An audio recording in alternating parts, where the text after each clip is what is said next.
Good morning. Welcome to another episode of Thoughts of a Trillionaire. I'm pretty excited this morning because even though I'm kind of late, I got to thinking more about, decentralization and distribution. Yesterday I left off on talking about ISPs, internet service providers, and how decentralizing that industry would vastly empower both the big businesses and the customers. It will empower everybody to have better service, to have better products, and to actually provide value. They don't have to depend on one thing, on one person, on one company to fix all of their problems. They can do it themselves. This is a powerful thing, a very powerful thing in the economy, and it almost always, I'm pretty sure it always creates more wealth for everybody. Perhaps it is, kind of risky for the big business because then they end up losing out customers.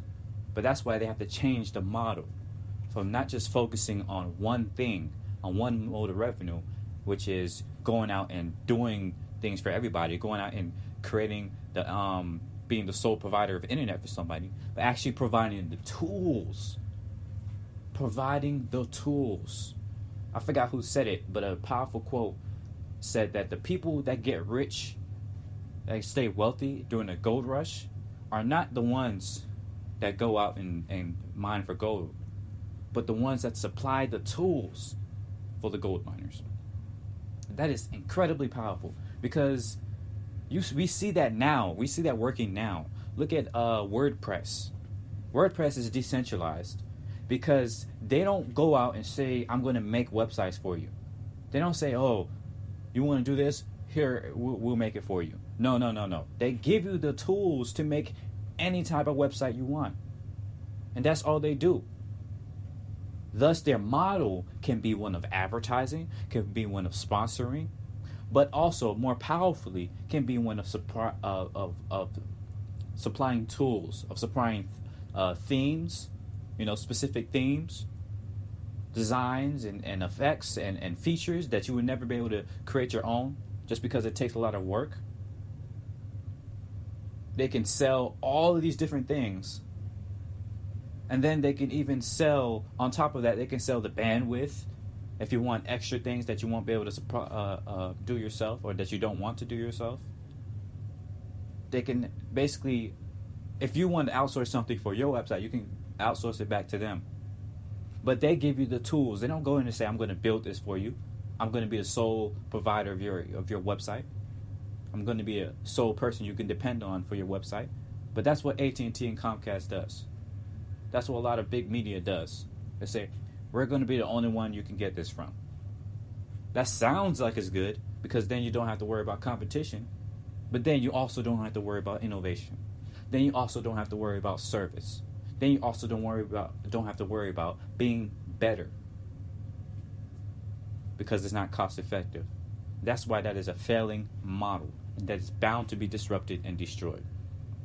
This is why Uber is so powerful. Taxis are very much a centralized system, but Uber is getting more and more decentralized.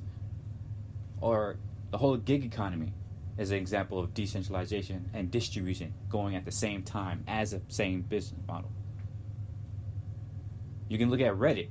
That's a example for a decentralized forum system where they don't say you have to do this certain thing to have this forum.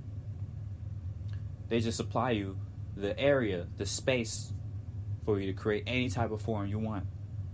And on that forum, to create any type of community you want. A bigger example is the whole Stack Overflow.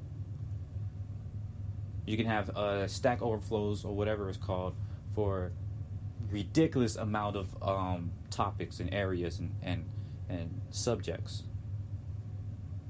But much of this is digital because it's easier to do, to decentralize and distribute it. It's much harder to do it physically, but it's been successful. A perfect example is Amazon. Yes, Amazon is a great example of decentralization and distribution. In fact, their entire model is based on being able to distribute and decentralized. That is why, well, a lot of people might not view them as successful or as rather as profitable. But remember, it's not that they don't get revenue, they don't make money. It's that they focus on growth rather than just bankrolling money. They focus on growth. They're always growing, always innovating, always adding more and changing. They're building a foundation for longevity. They're looking at the long view, and that is incredibly powerful, because if you look at what Amazon is doing, they set up warehouses all across the world. So many that they now have the ability to give you anything you want within a day. And pretty soon, anything you want within an hour of you placing an order online. So you can buy anything you want. Instead of having to go to Walmart, a centralized system, instead of you having to go to some store, you can simply order where you're at and have it come to you within the hour. Talk about an amazing example of distribution. And because of that, they set themselves for longevity. Now they can expand. They can expand into a bunch of industries. They can expand into servers, which is why their AWS model is becoming more and more successful, because they can have servers everywhere. They've perfected or are always perfecting the model of distribution, of how do we build a building here, a server farm or a warehouse, and then transfer the resources from there to somewhere else. They're always focusing on this. They're always improving that process. And because of that, they set themselves up for longevity. Now they can go into AI. They can go into freaking space travel. They can go into satellite production or drones or whatever they want to do, because they set the foundation of decentralized distribution.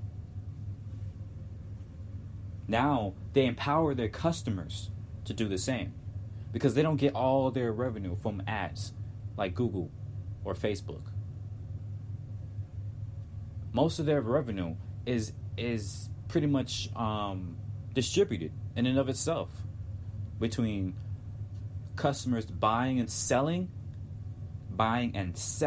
on the platform. They don't just provide all the things. Oh, they probably, I'm pretty sure, I don't think they even provide any of their own, products to sell. They just give you the tools to buy and sell your own product, and they just get a cut of that. And then they also supply you with a tool to be an affiliate, which means you can market yourself, and by marketing yourself, you're marketing them. You can't do that with cable companies.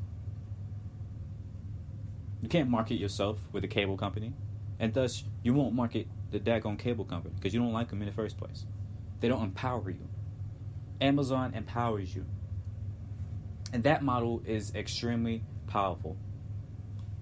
That model is what we can replicate elsewhere, with government, for instance. A lot of the problems with our current politics is that we're too busy trying to use the majority rule in the minority or the minority rule in the majority. We're too busy trying to have universal laws, have regulations that affects everybody, and thus it limits everybody. It restricts people in the worst way possible. Not in a good way to say, but just trying to make sure you don't hurt yourself.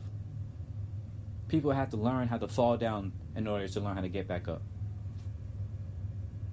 And I don't say that as a means of saying, we shouldn't have any types of insurance programs or anything like that.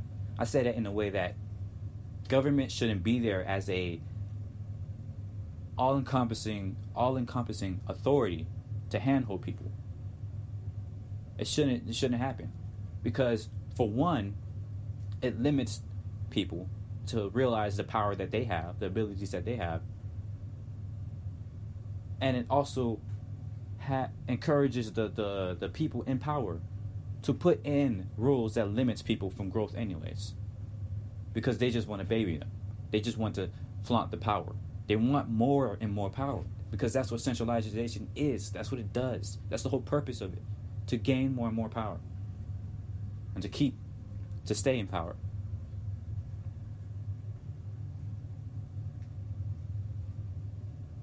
long silence. So decentralized politics will allow people to have their own laws and services, or whatever you want to call it, in their area.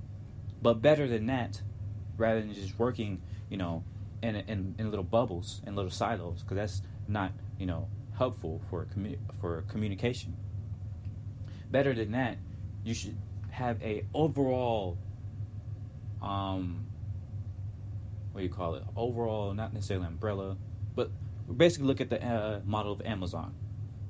Amazon doesn't have like each warehouse that just does its own thing. No, it's the overall company, and they simply have these various warehouses, various things going on, and they help those different groups happen. They help them communicate with each other. But each one of them has their own sovereignty to an extent.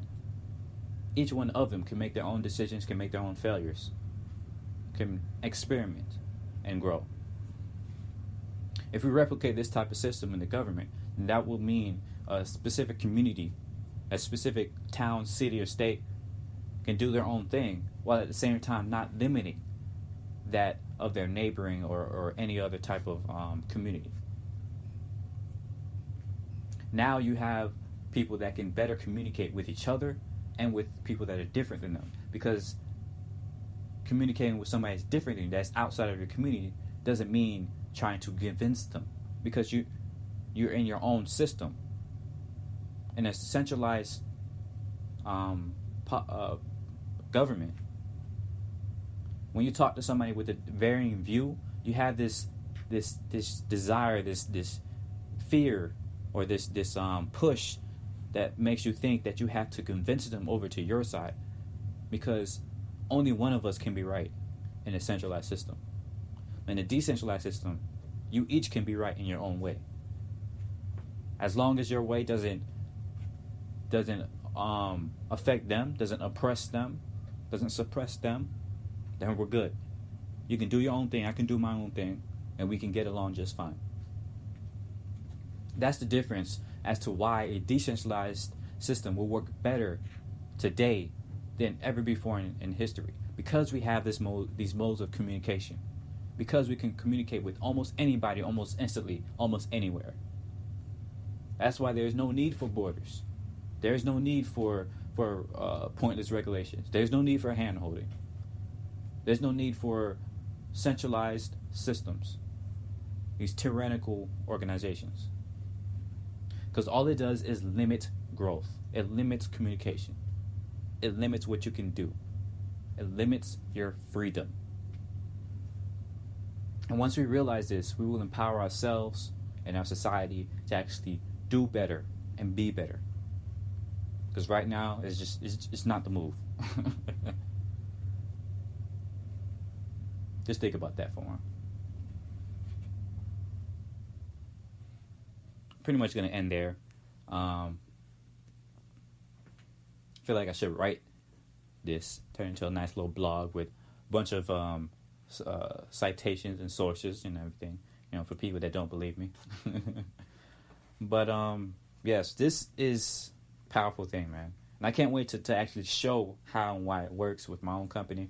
That's probably years down the line, simply because I have to, learn my own, learn how to do it myself, gain the muscles to run. But yes, thank you for listening to Thoughts of a Trillionaire. Bye-bye.